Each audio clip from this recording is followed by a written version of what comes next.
Smuggling ಗ್ಯಾಂಗ್ನಲ್ಲಿರುವಂತಹ ಸಂಪರ್ಕದ ಬಗ್ಗೆ ತನಿಖೆ ಆಗ್ತಾ ಇದೆ. ರನ್ಯಾಗೆ ಸಂಬಂಧಪಟ್ಟಂತ ಅಪ್ಡೇಟ್ಸ್ ಇದು.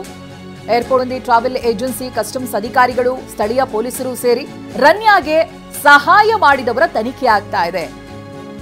ಸಹಾಯ ಮಾಡಿದವರಿಂದಲೇ ಇದೀಗ ಮೊದಲು ಮಾಹಿತಿಯನ್ನ ಸಂಗ್ರಹಿಸಲಾಗ್ತಾ ಇದೆ. ಈಗಾಗಲೇ ಒಂದಷ್ಟು ಸಿಬ್ಬಂದಿಯನ್ನ ವಶಕ್ಕೆ ಪಡೆದು ವಿಚಾರಣೆಯನ್ನ ಕೂಡ ನಡೆಸಿದ್ದಾರೆ. ಬೆಂಗಳೂರು ಮುಂಬೈ ಏರ್ಪೋರ್ಟ್ನಲ್ಲಿ ಕೆಲವರ ವಿಚಾರಣೆ ಇದಾಗಲೇ ನಡೆದಿದೆ.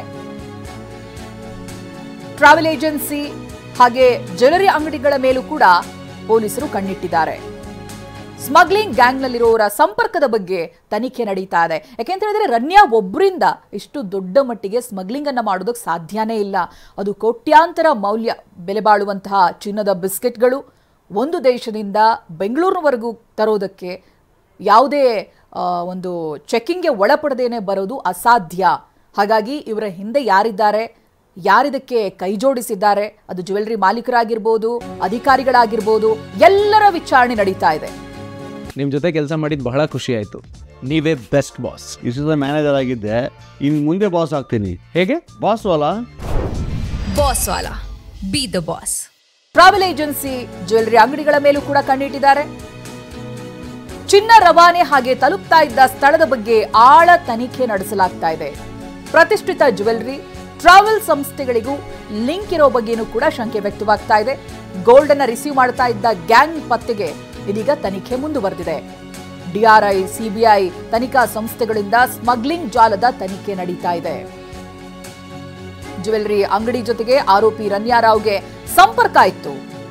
ತನಿಖೆ ಸಂಸ್ಥೆಗಳಿಗೆ ಗೋಲ್ಡ್ ಕಂಪನಿಗಳಿಂದಲೇ ಮಾಹಿತಿ ದೊರೆಯುತ್ತಾ ಇದೆ. ಚಿನ್ನದ ಮಳಿಗೆ, ಆಭರಣ ತಯಾರಿಕಾ ಸಂಸ್ಥೆ ಬಗ್ಗೆ ಮಾಹಿತಿಯನ್ನ ಕಲೆ ಹಾಕಿದ್ದಾರೆ ಅಧಿಕಾರಿಗಳು. ಇದಾಗಲೇ ರನ್ಯಾ ಹೋಗ್ತಿದ್ದ ಚಿನ್ನದ ಮಳಿಗೆ ಬಗ್ಗೆನೂ ಕೂಡ ಮಾಹಿತಿಯನ್ನ ಸಂಗ್ರಹಿಸಿದ್ದಾರೆ. ಈ ಬಗ್ಗೆ ಡೀಟೇಲ್ಸ್ ಅನ್ನ ಪಡೆದುಕೊಳ್ತಾ ಹೋಗ್ತೀನಿ. ಪ್ರತಿನಿಧಿ ರಾಜಪ್ಪ ಲೈವ್ ನಲ್ಲಿ ಜಾಯ್ನ್ ಆಗ್ತಾ ಇದ್ದಾರೆ. ರಾಜಪ್ಪ, ಇದು ಮೊದಲನೇದಾಗಿ ಅನುಮಾನ ವ್ಯಕ್ತವಾಗ್ತಾ ಇರೋದೇ ರನ್ಯಾ ಒಬ್ಬರಿಂದ ಇವೆಲ್ಲವನ್ನು ಮಾಡೋದಕ್ಕೆ ಸಾಧ್ಯನೇ ಇಲ್ಲ ಅಂತ. ಅದು ಒಂದೆರಡು ಬಾರಿ ಅಲ್ಲ, ಹಾಗೆ 1-2 kg ಚಿನ್ನಾನೂ ಅಲ್ಲ, ಹಾರ್ಡ್ ಕ್ಯಾಶ್ ಕೂಡ ಅವರ ಮನೆಯಲ್ಲಿ ಸಿಕ್ಕಿದೆ. ಹಾಗಾಗಿ ಇದ್ರ ಹಿಂದೆ ಒಂದು ದೊಡ್ಡ ಜಾಲನೇ ಇದೆ. ಯಾರ್ಯಾರಿದ್ದಾರೆ ಏನು ಅನ್ನೋದು ಈ ಹಂತದ ತನಿಖೆಯಲ್ಲಿ ಏನ್ ಗೊತ್ತಾಗ್ತಾ ಇದೆ ರಾಜಪ್ಪ? ಎಕ್ಸಾಕ್ಟ್ಲಿ ಚೈತ್ರ, ನೀವು ಹೇಳಿದ್ದು ಕರೆಕ್ಟ್. ಯಾಕಂತಂದ್ರೆ ರನ್ಯಾರಾವ್ ಮಾತ್ರ ಈ ಒಂದು ಗೋಲ್ಡ್ ಸ್ಮಗ್ಲಿಂಗ್ ಅನ್ನ ಮಾಡೋದಕ್ಕೆ ಸಾಧ್ಯ ಇಲ್ಲ. ರನ್ಯಾರಾವ್ ದುಬೈನಿಂದ ಚಿನ್ನಾಭರಣವನ್ನ ತೆಗೆದುಕೊಂಡು ಬರ್ತಿದ್ದಾರೆ ಅಂದ್ರೆ ಅಲ್ಲಿ ರನ್ಯಾರಾವ್ಗೆ ಚಿನ್ನ ಕೊಟ್ಟಂತವ್ರು ಇರಬೇಕು. ಅದ್ರ ಜೊತೆಗೆ ಏರ್ಪೋರ್ಟ್ ನಲ್ಲಿ ಅವರಿಗೆ ಸಹಾಯವನ್ನ ಮಾಡಿದಂತವ್ರು ಕೂಡ ಇರಬೇಕು. ಅದಾದ ನಂತರದಲ್ಲಿ ಬೆಂಗಳೂರಲ್ಲಿ ತನ್ನ ಮಲ ತಂದೆಯ ಹೆಸರನ್ನ ಹೇಳ್ಕೊಂಡು ಒಂದಿಷ್ಟು ಪ್ರೋಟೋಕಾಲ್ ಅನ್ನ ತೆಗೆದುಕೊಳ್ತಾ ಇದ್ರು.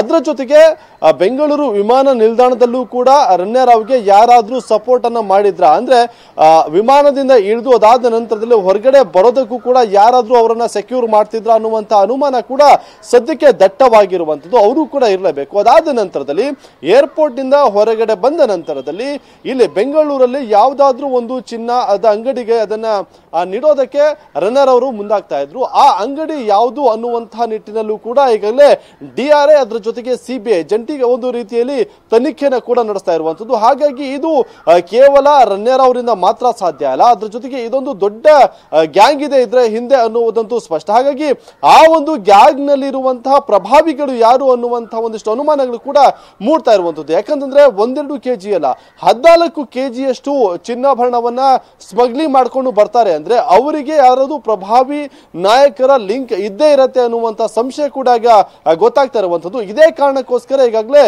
ಸಿಬಿಐ ಕೂಡ ತನಿಖೆಗೆ ಇಳಿದಿರುವಂತದ್ದು. ಸಿಬಿಐ ತನಿಖೆ ಮುಂದಿನ ದಿನಗಳಲ್ಲಿ ನಿಜಕ್ಕೂ ಕೂಡ ಇದರ ಹಿಂದೆ ದೊಡ್ಡದಾದಂತಹ ಒಂದು ರಾಜಕೀಯ ನಾಯಕರ ಕೈವಾಡ ಇದೆ, ಅದು ಕೂಡ ಬಯಲಾಗತ್ತೆ ಅನ್ನುವಂತಹ ಮಾತುಗಳು ಕೂಡ ಸದ್ಯಕ್ಕೆ ಕೇಳಿ ಬರ್ತಾ ಇದೆ. Chaitra, okay, thank you Rajappa ಮಾಹಿತಿಗಾಗಿ. ಮೇಲ್ನೋಟಕ್ಕೆ ಕಾಣಿಸ್ತಾ ಇರೋದು ರನ್ಯಾ ಅವರೊಬ್ರು ಮೀಡಿಯೇಟರ್ ಅಷ್ಟೇ.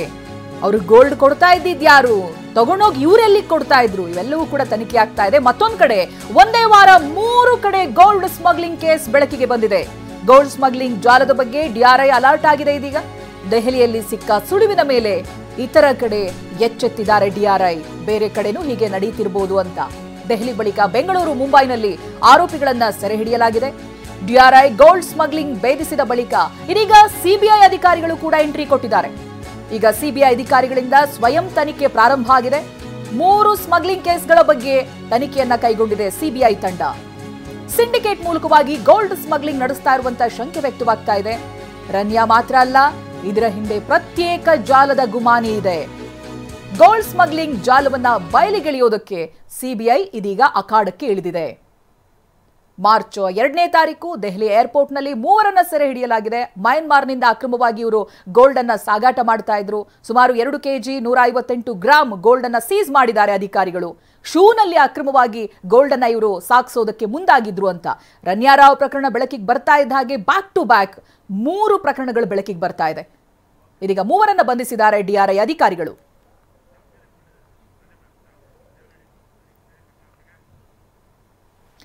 ಇನ್ನು ಇದಾಗಲೇ ಅಕ್ರಮ ಚಿನ್ನ ಸಾಗಾಟದಲ್ಲಿ ರನ್ಯಾರಾವ್ ಬಂಧನವಾಗಿದೆ. ಈ ಕೇಸಿಗೆ ಸಂಬಂಧಪಟ್ಟ ಹಾಗೆ ಏರ್ಪೋರ್ಟ್ ಪ್ರೋಟೋಕಾಲ್ ಸಿಬ್ಬಂದಿ ಸೈಲೆಂಟ್ ಆಗಿದ್ದಾರೆ. ಕೆಂಪೇಗೌಡ ಏರ್ಪೋರ್ಟ್ ಪ್ರೋಟೋಕಾಲ್ ಸಿಬ್ಬಂದಿ ಸುಮ್ಮನಿದ್ದಾರೆ. ಗೋಲ್ಡ್ ಸ್ಮಗ್ಲಿಂಗ್ ಕೇಸ್ ಬಳಿಕ ಸೈಲೆಂಟ್ ಆಗಿದ್ದಾರೆ. ಅಂತಾರಾಷ್ಟ್ರೀಯ ಆಗಮನ ದ್ವಾರದ ಕಡೆ ಅಧಿಕಾರಿಗಳು ಬರ್ತಾನೇ ಇಲ್ಲ. ಕೇವಲ ನಿರ್ಗಮನ ದ್ವಾರದ ಬಳಿ ಅಧಿಕಾರಿಗಳು ಓಡಾಡ್ತಾ ಇದ್ದಾರೆ. ವಿಐಪಿಗಳ ಸಂಬಂಧಿಕರಿಗೆ ವಿಶೇಷ ಎಂಟ್ರಿಯನ್ನ ಕೊಡಿಸ್ತಾ ಇದ್ದವರು. Airport terminal entry, security check in, VIP lounge ಹಾಗೆ ಸೀಟ್ ಬುಕಿಂಗ್ ಮಾಡಿಸ್ಕೊಡ್ತಾ ಇದ್ರು ಇವರೆಲ್ಲರೂ. ಶ್ರೀಮಂತರು ಅವ್ರ ಮಕ್ಕಳ ಬಳಿ ಸಾವಿರಾರು ರೂಪಾಯಿ ಹಣ ಪಡೀತಾ ಇದ್ರು. ವಿಐಪಿ ಚೆಕ್ ಇನ್ ಚೆಕ್ಔಟ್ ಮಾಡಿಸ್ತಾ ಇದ್ರು ಈ ಸಿಬ್ಬಂದಿ. ಗೋಲ್ಡ್ ಸ್ಮಗ್ಲಿಂಗ್ ಕೇಸ್ ಬಳಿಕ ಎಲ್ಲದಕ್ಕೂ ಬ್ರೇಕ್ ಬಿದ್ದಿದೆ.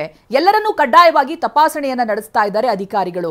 ವಿಐಪಿಗಳಿಗೆ ಯಾವಾಗಲೂ ಕೂಡ ಒಂದು ಸ್ಪೆಷಲ್ ಎಂಟ್ರಿ ಇದ್ದೇ ಇರುತ್ತೆ ಅಂತ ಹೇಳಿದ್ರೆ ಬ್ಯಾಗೇಜ್ ಅನ್ನು ಕೂಡ ಅವ್ರ ಕೈಯಲ್ಲಿ ಹಿಡ್ಕೊಂಡು ಹೋಗ್ಬೇಕಂತಿಲ್ಲ.